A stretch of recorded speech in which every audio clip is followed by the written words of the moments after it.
코로나19 팬데믹, 즉 세계적 대유행 선언 이후 국내외 경제가 직격탄을 맞고 있습니다. 주식시장과 국제유가 등 주요 지표들이 기록적인 폭락세를 이어가면서 대외 의존도가 높은 한국 경제의 충격은 더 커질 수밖에 없습니다.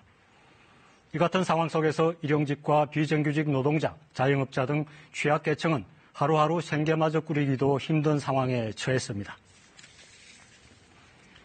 코로나19 예방을 위해 외출과 경제활동을 자제하면서 음식점과 숙박업소는 물론 주요 시설 상당수가 문을 닫거나 이용객이 주로 운영을 제대로 못하고 있습니다. 이 때문에 지난달 일시휴직자 수가 지난해보다 14만 명, 30% 가까이 늘었습니다. 일주일에 36시간 이상 일한 취업자도 21만 명 이상 줄었습니다. 이달 들어 고용 상황은 비교할 수 없을 정도로 더 악화됐습니다. 노인 일자리 9천여 개 사업단 가운데 75%인 6,700여 개 사업단의 운영도 중단됐습니다. 그동안 고용시장의 버팀목이 됐던 노인 일자리 50만 개가량이 없어진 셈입니다. 자영업자와 소상공인들의 긴급 안정자금 신청도 최근 한 달 동안 12만여 건에 5조 원이 넘었습니다.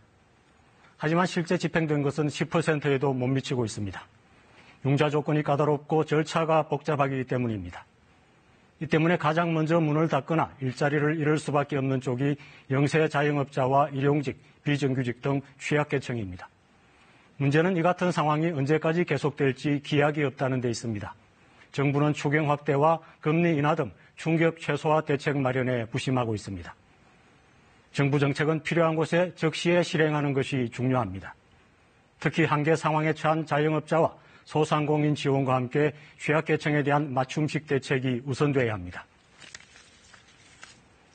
세계적 위기를 맞아 중장기적 위기 극복 대책 못지않게 벼랑 끝에 몰린 국민들에 대한 민생 대책이 시급합니다. 당장 생계가 달린 문제인데다 앞으로 경제 회복을 위한 버팀목이 되기도 하기 때문입니다.